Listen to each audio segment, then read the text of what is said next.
നമസ്കാരം. ഒരു കാര്യം ആലോചിച്ചു നോക്കൂ. ആയിരക്കണക്കിന് വർഷങ്ങൾക്ക് മുമ്പ് ആയുർവേദത്തിൽ പറഞ്ഞുവച്ച പല കാര്യങ്ങളും ഇന്നത്തെ ഏറ്റവും പുതിയ സയൻസ് ശരിവെക്കുകയാണ്. പ്രത്യേകിച്ചും നമ്മുടെ ദഹനവ്യവസ്ഥയെ, അതായത് നമ്മുടെ കുടലിനെപ്പറ്റി. അപ്പോൾ ആയുർവേദത്തിലെ ആ പുരാതന അറിവുകളും നമ്മുടെ കുടലിനെക്കുറിച്ചുള്ള ലേറ്റസ്റ്റ് ശാസ്ത്രീയ കണ്ടെത്തലുകളും തമ്മിലുള്ള ആ ഒരു അവിശ്വസനീയമായ ബന്ധമില്ലേ, അതാണ് നമ്മളിന്ന് നോക്കാൻ പോകുന്നത്. അപ്പോ നമുക്ക് ഈ ഒരു ചോദ്യത്തിൽ നിന്ന് തന്നെ തുടങ്ങാം. എന്താന്ന് വെച്ചാൽ, നമ്മുടെ കുടലിന്റെ ആരോഗ്യത്തെപ്പറ്റി ഇന്നത്തെ സയൻസ് കണ്ടെത്തുന്ന ഏറ്റവും സങ്കീർണമായ കാര്യങ്ങൾ, അതൊക്കെ ആയിരക്കണക്കിന് വർഷങ്ങൾക്ക് മുൻപേ നമ്മുടെ പൂർവികരെ രേഖപ്പെടുത്തി വെച്ചിട്ടുണ്ടായിരുന്നെങ്കിലോ? കേൾക്കുമ്പോൾ ഒരു അതിശയം തോന്നുന്നുണ്ടല്ലേ? ശരിക്കും പറഞ്ഞാൽ ഈയൊരു സാധ്യതയാണ് നമ്മളിന്ന് പരിശോധിക്കാൻ പോകുന്നത്. ഈയൊരു യാത്രയിലെ നമുക്ക് വഴികാട്ടിയായി 4 പേരുണ്ട്. പുരാതന ഭാരതത്തിലെ 4 ആചാര്യന്മാർ: ചരകൻ, വാഗ്ഭടൻ, ശുശ്രുതൻ, പിന്നെ നാഗാർജുനൻ. ഇവരുടെ ചിന്തകളിലൂടെ നമുക്ക് കുടലിന്റെ ആരോഗ്യത്തെക്കുറിച്ചുള്ള ചില രഹസ്യങ്ങളൊന്ന് ചുരുളഴിച്ചു നോക്കാം. ഓക്കെ, അപ്പം നമുക്ക് തുടങ്ങാം. ആദ്യം തന്നെ ചരകനിലേക്ക് പോകാം. അദ്ദേഹം മുന്നോട്ട് വെച്ച ഏറ്റവും പ്രധാനപ്പെട്ട ഒരു ആശയമാണ് അഗ്നി, അതായത് ജീവന്റെ അഗ്നി. എന്താണിതെന്ന് നമുക്ക് നോക്കാം. ചരകൻ പറയുന്നത് കേൾക്കുമ്പോൾ വളരെ ലളിതമായി തോന്നും. അഗ്നി മൂലമാണ് ജീവിതം. അതിന്റെ അർത്ഥം എന്താന്ന് വെച്ചാൽ, നമ്മുടെ ഉള്ളിലെ ഈ ദഹനപ്രക്രിയയുടെ ശക്തി, ആ തീ, അതുതന്നെയാണ് നമ്മുടെ ജീവന്റെ ഉറവിടം. ഇത് വെറുതെ ഭക്ഷണം ദഹിപ്പിക്കുന്ന ഒരു ഏർപ്പാട് മാത്രമല്ല, അതിനും എത്രയോ മുകളിലാണ്. അപ്പോ എന്താണ് ഈ അഗ്നി എന്ന് പറയുന്നത്? ഇന്നത്തെ സയൻസിന്റെ ഭാഷയിൽ പറഞ്ഞാൽ, ഇതാണ് നമ്മുടെ ശരീരത്തിലെ മെറ്റബോളിസം, അതായത് നമ്മുടെ ഉപാപചയ പ്രവർത്തനം. നമ്മൾ കഴിക്കുന്ന ഭക്ഷണത്തെ ഊർജമാക്കി മാറ്റുന്നു, ജീവശക്തിയാക്കി മാറ്റുന്നു, എന്തിനേറെ നമ്മുടെ ചിന്തകളായി വരെ മാറ്റുന്ന ഒരു അത്ഭുത എഞ്ചിനാണ് ഈ അഗ്നി. ഇനി ഞാൻ പറയാൻ പോകുന്ന കാര്യം ഒരുപക്ഷെ നിങ്ങളെ ശരിക്കും അത്ഭുതപ്പെടുത്തും. ചരകന്റെ കാഴ്ചപ്പാടില് നമ്മുടെ കുടലിലുള്ള കോടിക്കണക്കിന് സൂക്ഷ്മാണുക്കളില്ലേ, അവരൊക്കെ ഈ അഗ്നിയുടെ സഹായികളാണ്. എങ്ങനെയാണെന്നല്ലേ? ഇപ്പോ ബാക്ടീരിയ നമ്മുടെ പ്രധാന ദഹനാഗ്നിയായ ജഠരാഗ്നിയെ സഹായിക്കുന്നു. ഫംഗസുകൾ കുറച്ചുകൂടി കട്ടിയുള്ള ഭക്ഷണങ്ങളെ വിഘടിപ്പിക്കുന്നു. ഇനി വൈറസുകളോ? അവരാണെങ്കിലും മറ്റുള്ള സൂക്ഷ്മാണുക്കളുടെ പ്രവർത്തനം നിയന്ത്രിക്കുന്നു. ഇതൊക്കെ ഇന്നത്തെ മൈക്രോബയോം സയൻസുമായിട്ട് എത്രത്തോളം ചേർന്നു പോകുന്നുണ്ടെന്ന് ഒന്ന് ആലോചിച്ചു നോക്കൂ. അപ്പോ ഈ അഗ്നിയുടെ അവസ്ഥ നമ്മുടെ ആരോഗ്യത്തെ എങ്ങനെയാണ് ബാധിക്കുന്നത്? സിമ്പിളാണ്. അഗ്നി നല്ല സ്ട്രോങ് ആണെങ്കിൽ നമ്മുടെ ശരീരത്തിന് വേണ്ട പോഷകങ്ങളെല്ലാം കൃത്യമായി കിട്ടും. ഇനി അഗ്നി വീക്കായാലോ? അതാണ് പ്രശ്നം. അത് ആമം എന്ന് പറയുന്ന ഒരവസ്ഥയിലേക്ക് നയിക്കും. അതായത് ദഹിക്കാത്ത ഭക്ഷണത്തിന്റെ വിഷാംശങ്ങളും മാലിന്യങ്ങളുമൊക്കെ ശരീരത്തിൽ കെട്ടിക്കിടക്കുന്ന ഒരവസ്ഥ.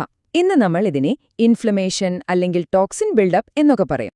ശരി, ഇനി നമുക്ക് അടുത്ത ആളിലേക്ക് പോകാം, വാഗ്ഭടനിലേക്ക്. അദ്ദേഹം ഈ അഗ്നിയുടെ ആശയത്തിന് പുതിയൊരു മാനം നൽകി. അതാണ് ത്രിദോഷങ്ങളുടെ സന്തുലിതാവസ്ഥ. എന്താണീ ത്രിദോഷങ്ങൾ എന്നല്ലേ? വാഗ്ഭടൻ വളരെ വ്യക്തമായിട്ട് പറയുന്നുണ്ട്, ദോഷസാമ്യം ആരോഗ്യമാണ്. അതായത് ആരോഗ്യമെന്ന് പറയുന്നത് ഒറ്റപ്പെട്ട ഒന്നല്ല, മറിച്ച് വാദം, പിത്തം, കഫം എന്ന് പറയുന്ന 3 ശക്തികളുടെ നിരന്തരമായൊരു ബാലൻസാണ്. ഈ സന്തുലിതാവസ്ഥ അതാണ് പ്രധാനം.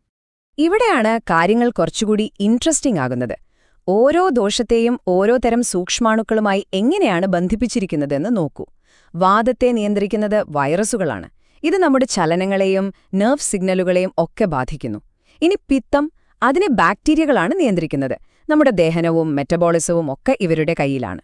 അവസാനം കഫം, അതിനെ നിയന്ത്രിക്കുന്നത് ഫംഗസുകളാണ്. ശരീരത്തിന്റെ ഘടനയും സ്ഥിരതയും ഒക്കെ നിലനിർത്തുന്നത് ഇവരാണ്. ഇത് ശരിക്കും അതിശയകരം തന്നെയല്ലേ? അപ്പോ ഈ ബാലൻസ് തെറ്റിയാൽ എന്ത് സംഭവിക്കും? ഉദാഹരണത്തിന്, വാദം കൂടിയാൽ ഉത്കണ്ഠ, IBS പോലുള്ള പ്രശ്നങ്ങൾ വരാം. പിത്തമാണ് കൂടുന്നതെങ്കിൽ ആസിഡിറ്റി, ദേഷ്യം, അങ്ങനെയുള്ള പ്രശ്നങ്ങൾ. ഇനി കഫം കൂടിയാലോ? അത് അമിതവണ്ണം, ഒരുതരം മടി, അങ്ങനെയുള്ള അവസ്ഥകളിലേക്കും നയിക്കാം.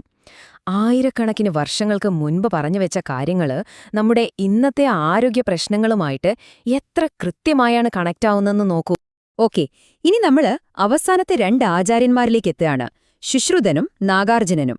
ഇവർ രണ്ടുപേരും കുടലിനകത്തെ പ്രവർത്തനങ്ങളെ 2 വ്യത്യസ്തമായ കാഴ്ചപ്പാടുകളിലൂടെയാണ് കാണുന്നത്. ഒന്ന് യുദ്ധവും മറ്റേത് രൂപാന്തരവും. ഇതൊരു അടിപൊളി താരതമ്യമാണ്. ഒരു വശത്ത് ശുശ്രുതൻ. അദ്ദേഹം കുടലിനെ കാണുന്നത് ഒരു ശുദ്ധീകരണ യുദ്ധക്കളമായിട്ടാണ്. അതായത് ശരീരത്തിന് വേണ്ടാത്തതിനെ നമ്മുടെ നല്ല സൂക്ഷ്മാണുക്കൾ യുദ്ധം ചെയ്ത് പുറത്താക്കുന്നൊരിടം. അതുകൊണ്ടുതന്നെ ഒരു അസുഖം വരുന്നത് ശരീരത്തിന്റെ ഒരു റീസെറ്റ് ബട്ടൺ അമർത്തുന്നത് പോലെയാണെന്ന് അദ്ദേഹം പറയുന്നു. മറുവശത്ത് നാഗാർജുനൻ. അദ്ദേഹത്തിന്റെ കണ്ണിൽ കുടൽ ഒരു ആൽക്കമിസ്റ്റിന്റെ ലാബാണ്. ഇവിടെ ശരിയായ സൂക്ഷ്മാണുക്കൾ നമ്മൾ കഴിക്കുന്ന ഭക്ഷണത്തെ ഔഷധമാക്കി മാറ്റുന്നു, തെറ്റായവ അതിനെ വിഷമാക്കി മാറ്റുന്നു.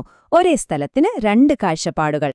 അപ്പോ ഇതുവരെ നമ്മൾ കണ്ട ഈ ആശയങ്ങളെല്ലാം, ചരകന്റെ അഗ്നിയും വാഗ്ഭടന്റെ ദോഷങ്ങളും ശുശ്രുതന്റെ യുദ്ധക്കളവും നാഗാർജുനന്റെ പരീക്ഷണശാലയും, ഇതെല്ലാം കൂടി ഒരൊറ്റ സത്യത്തിലേക്കാണ് നമ്മളെ എത്തിക്കുന്നത്. ഈ പുരാതന അറിവുകളും ഇന്നത്തെ സയൻസും എങ്ങനെയാണ് ഒരേ കാര്യത്തിൽ വിരൽ ചൂണ്ടുന്നതെന്ന് നോക്കാം. ഇതാണ് ഈ വിശകലനത്തിന്റെ ഏറ്റവും പ്രധാനപ്പെട്ട ഭാഗം. ആയുർവേദത്തിലെ ഓരോ പ്രധാന വാക്കുകൾക്കും ആധുനിക ശാസ്ത്രത്തിൽ എന്തു പറയുന്നു എന്ന് നോക്കൂ. അഗ്നി എന്ന അവർ പറഞ്ഞത് ഇന്ന് നമ്മൾ മെറ്റബോളിസം എന്നു പറയുന്നു. ആമം എന്നത് ഇൻഫ്ലമേഷൻ അല്ലെങ്കിൽ ടോക്സിൻസ്. ദോഷസാമ്യം എന്ന് പറയുന്നത് മൈക്രോബയോം ബാലൻസ് ആണ്.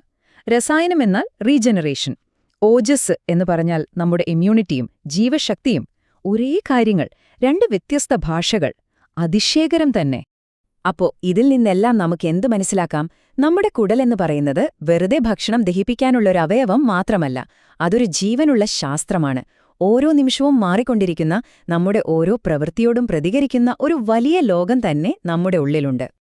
അവസാനമായി ഈ എല്ലാ ആചാര്യന്മാരും ഒരുമിച്ച് നമ്മളോട് പറയുന്ന ഒരേയൊരു കാര്യം ഇതാണ്: കുടൽ ജയിച്ചാൽ രോഗം തോറ്റു.